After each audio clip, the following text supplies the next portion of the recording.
Hi,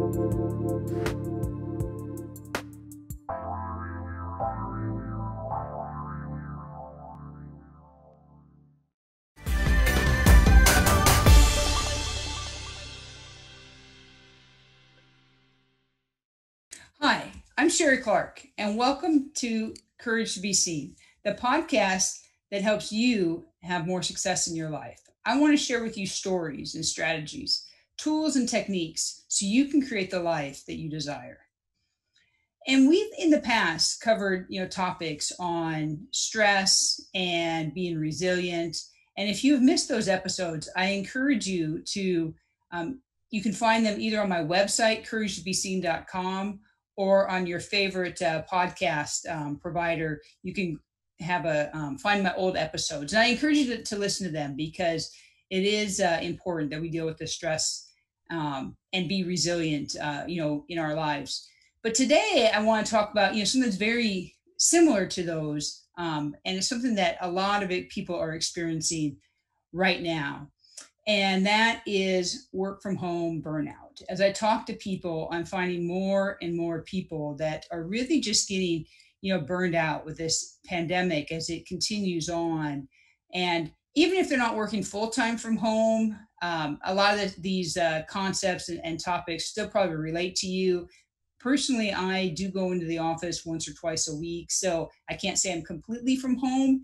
But as I was putting this episode together and doing some research, it still hit home. So if you're working out of the house or being working from home, I think you'll find that we all are experiencing a lot of burnout right now. In fact, that there's reports that are saying 69% of employees right now are experiencing high levels of burnout. And this is 20% higher than it was just a couple months ago when they were surveying employees. So that's pretty scary to think of. Over 2/3 of the people that you could talk to, meet, interact with, your coworkers, your neighbors, are experiencing high levels of burnout. And the other thing that is very interesting with it is 55% of employees are saying because of burnout, they've been considered quitting their jobs, finding a different job, making a career change. And so if we don't do something to help out employees, to help out each other, to deal with the burnout that we're feeling ourselves, I think we're going to have, just a lot of mental issues.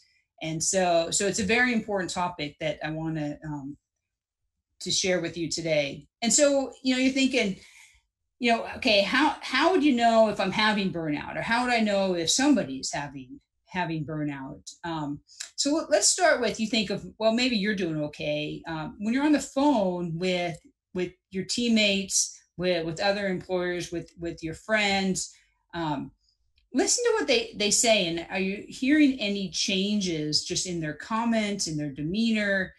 We've all been working from home or working in somewhat remote instances now for quite a while, that you should be able to tell if there's been some change. And then think about yourself. Is this what you're feeling is just normal stress, or has it gotten beyond more of the normal kind of just stress you have from work? Some of that people are saying, they feel hopelessness. That's a common thing. You also feel a lot more pessimistic. Maybe someone typically has been, quite an optimistic person. And if they're seeing a lot of pessimistic comments, they're probably experiencing some levels of burnout. Other things that people say when they have a lot of burnout, they feel like it doesn't matter what they do because people aren't going to appreciate it. They're starting to see this kind of more depression set in. You can feel like it's Groundhog Day. Every day is the exact same, that there's no difference from one day to the next. You don't know what day it is. You can't tell if it's Monday or Thursday or Saturday. Fatigue, exhaustion. Are you having trouble sleeping? Sometimes when you have a lot of burnout, as much as you think you're tired, you should sleep better. But the reality is you have trouble sleeping. And then the last thing I'd say, if you're wondering if someone's having burnout or yourself are experiencing it, you actually are like finding ways to avoid the work, just find little things at work to put off, or at home to put off, so you don't have to do the work, or you just don't engage in it the way that you normally do. So if you're having any of this, you probably are experiencing burnout from work. And the World Health Organization actually last year classified burnout as an illness. It's that significant of a mental health illness. And like I said, 55% of people have thought about changing jobs, quitting their jobs, leaving whatever they're doing just because of burnout. So why is it so high? Why are we experiencing such high levels of burnout? I think the first reason when you start this is when the lockdowns or stay-at-home orders started in March. It was very sudden. Life changed in an instant, and we didn't really think it would, or most people didn't think it would be that long. And now we're like 5, 6 months into it, and so it's just we weren't ready. People weren't set up. They weren't thinking that this was a marathon. Okay, let's be good. Let's stay home. And people just got tired of it. As much as you hate to admit it, people are just tired of that way of life. The other thing is people crave connection. Like me, I'm an introvert. I know I'm an introvert, and even I know I crave some level of connection. So I can just imagine that extroverts are even worse off than I'm doing with this. But when we're at home all the time and we don't have that person to person interaction, um, we're just that kind of human beings just need that connection, and without it, it's easier to get burnout. Another thing that reports have shown that employees are working extra hard and they're working from home. They want to show that, one, that they can do their job from home. Two, that what they do is valued. They can make this work. They also know there's a lot of people in the country that have lost jobs, and they don't want that to be them. So they're working harder to help make sure that their boss and their company values the work they're doing. But with that means they're working more hours, sometimes working weekends where they wouldn't normally do that. And so people are just actually working harder. You would think, if you don't have a commute, that you would actually have more time in your day, but people have quickly filled that extra time with working hard, and that's causing more burnout. So with that, then that means that there aren't boundaries of time the day should start, what time the day should end, weekends, because you're at home and you're working. So that causes extra stress. The school, with the kids doing it virtually from home, most people did what they could to survive in the spring and got a nice break over the summer. And now that the fall is starting back up and school is starting up, and in most areas of the country, the school is starting up virtually. And so that is like now being twice as stressful on parents thinking, hey, we survived in the spring, but there's no way that we intended to like do this forever. And so the stress, just even if school hasn't started up yet, the stress of thinking about school is causing a lot of um, extra work, for parents. Now, other parents, they want their kids to be at home. So they're stressed out that their kids might have to go to school, or that their kids might get sick. And so I don't know if it matters if you are a fan of your kids being home or your kids being in school. I think both of them are causing stress on parents, and that's causing stress and causing more burnout at work. So with that, you just have the stress of everyone trying to stay healthy, and your whole family trying to stay healthy, and always be thinking about that of like, is it okay to go to the grocery store? Is it okay to go to restaurants? What can we do? What can't we do? If you also have young kids, not every place has daycare open. And so that's causing more, worker burnout, trying to fit in work around taking care of kids. Kids can be bored, and then they're interrupting your meetings. I think we've all had at least one Zoom call where a kid has came in, while you're talking on camera, or Microsoft Teams or Slack or whatever you and your company uses. But you get interrupted at some point or another from a kid in a meeting that was not intended. In June, I was talking with some of my coworkers, and I was saying I was actually getting awfully tired, and then one of them asked me a question. They said, "Sherrie, when was the last day that you took off from work?"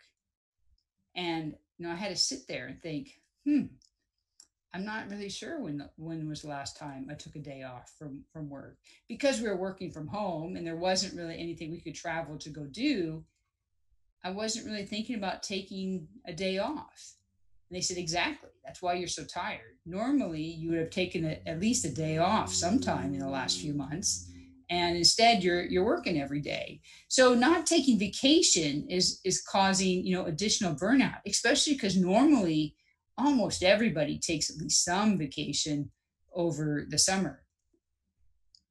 That Another thing that is causing extra burnout is most of the things that we would do to kind of relieve ourselves from some of the stress just isn't there. It's just not options.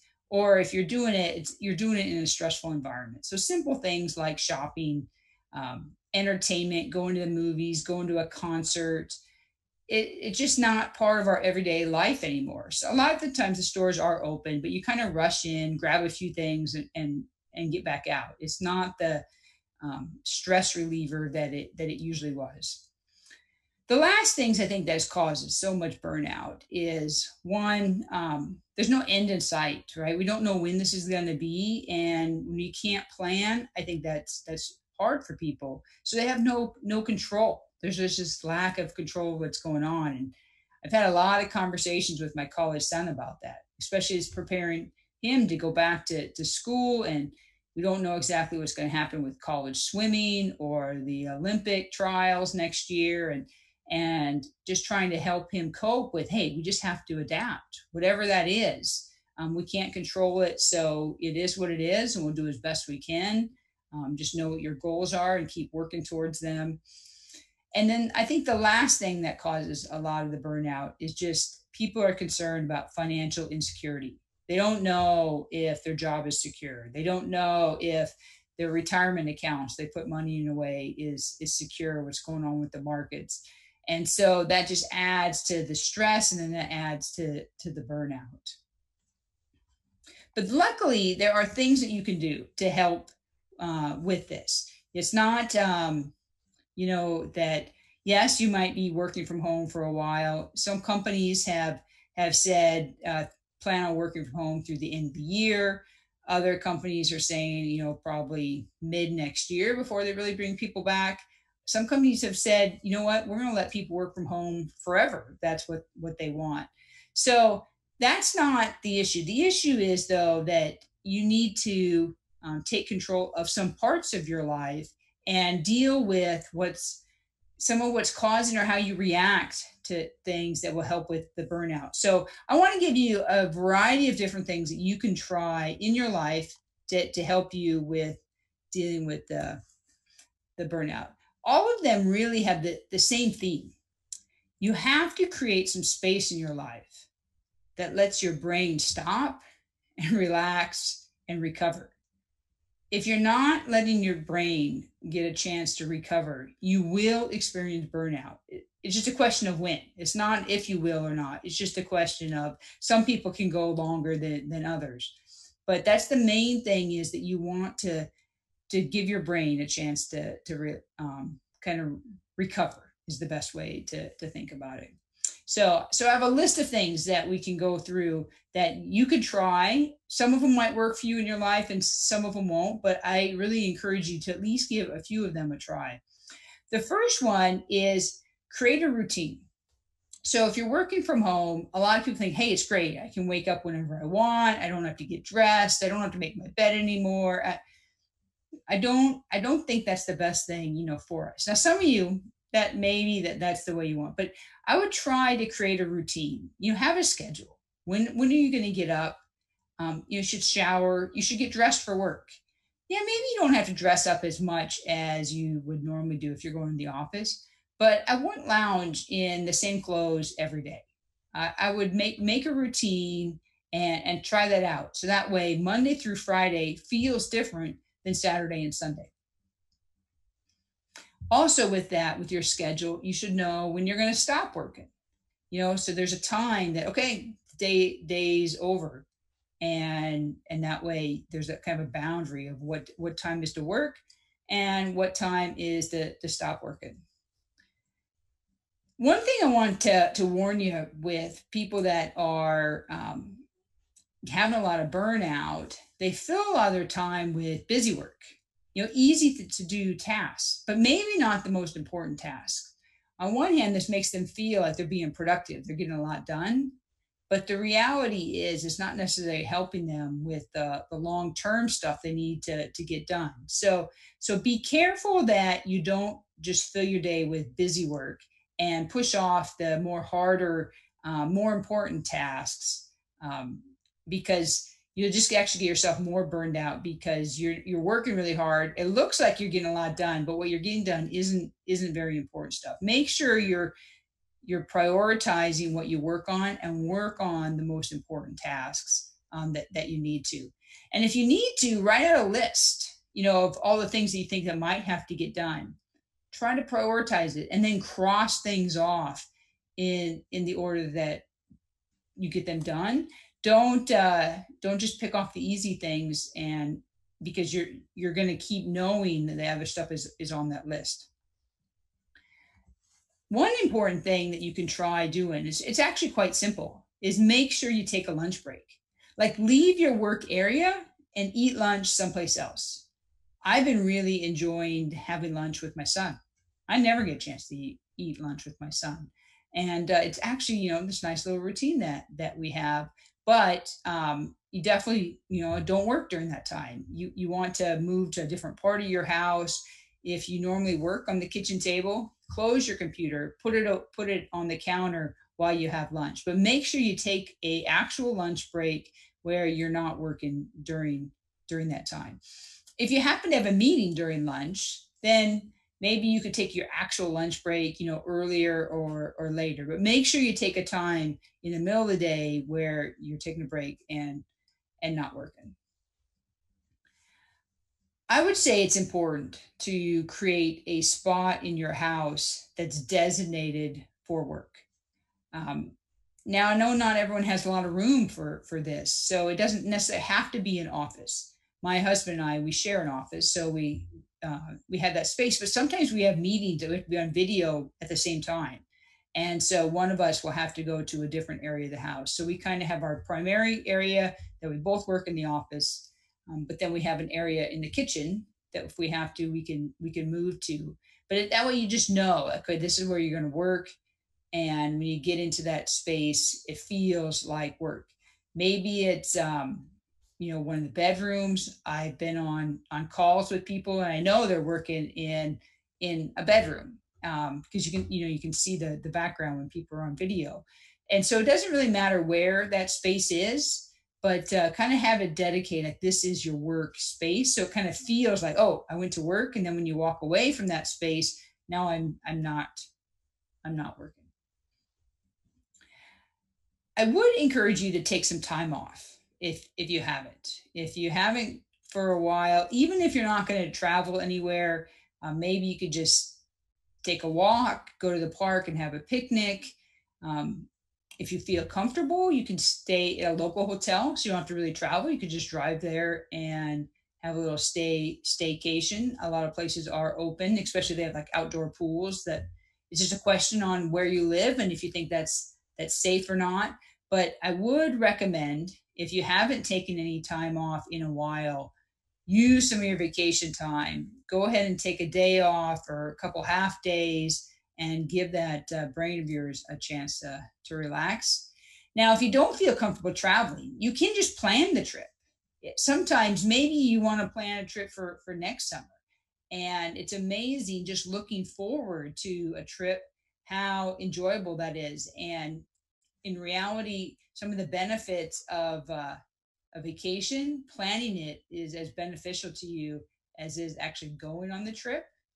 So we've tried to schedule more and more of our vacations. Like we already have vacation booked for next summer, and that's because we would like to go always books out in advance. So we just started booking them a year in advance, and we'll spend all the next year planning with my brother what we're going to do and what we're going to eat, and it really makes it an enjoyable kind of prep for a whole year for that vacation.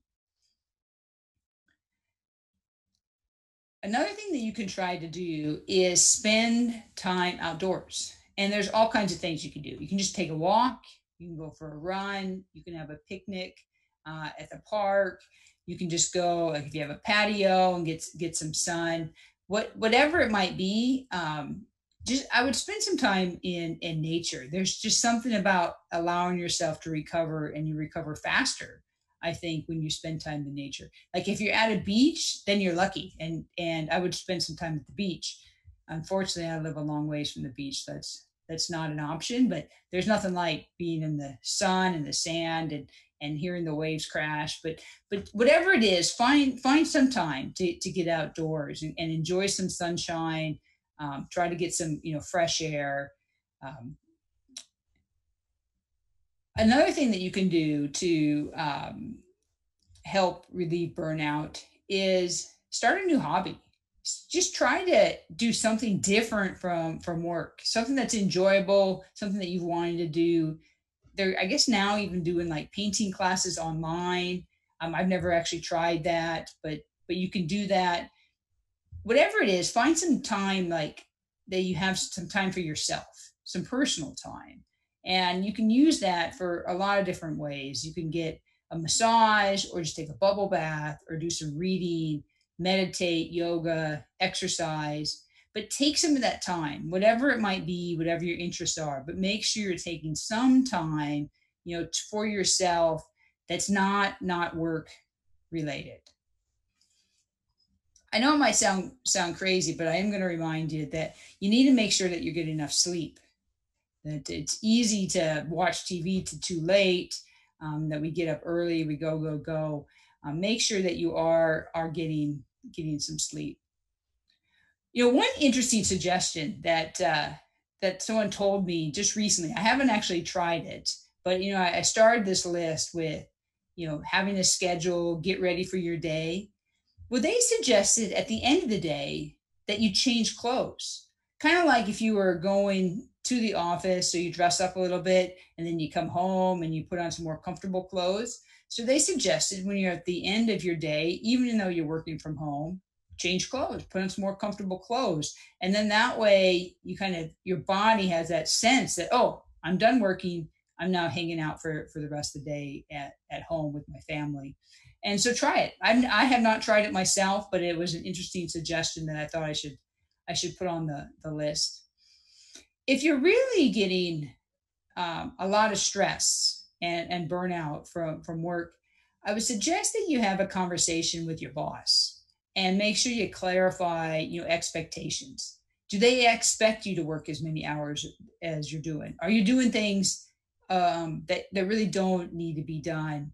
Does your boss know if you have kids at home or school or whatever that might be? But have a conversation and set those expectations, so that way you can deal with kind of whatever you might need. Like maybe you need to work from 6 to 9, and then you're going to take a couple-hour break each day to deal with your kids and their school, and then you're going to work from 2 to 5, and then you're going to have dinner, and then you're going to work after the kids go to bed.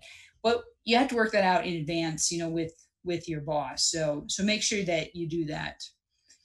Another way to relieve stress is a lot is being done on video, and a lot of people don't like to be on video. So I would say take a look around your house and make sure the area that you're working is appropriate for video, that you're dressed like you want to be on video, whatever's in the background. Granted, now with a lot of the cameras and stuff, you don't actually have to show your background. You can blur it out, or you can replace it with a different background. But that way it takes that stress away, because you can connect better with people when you're on video. So think in advance and prepare in advance so you can just take that stress away.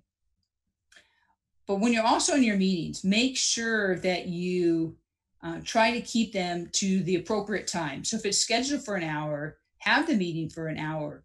Just because you're at home doesn't mean you have to say, "Oh yeah, I can just keep going." If it's time for that meeting to end, then end it. I catch myself doing that sometimes. You're talking with somebody and you didn't realize that you went half an hour over the designated time.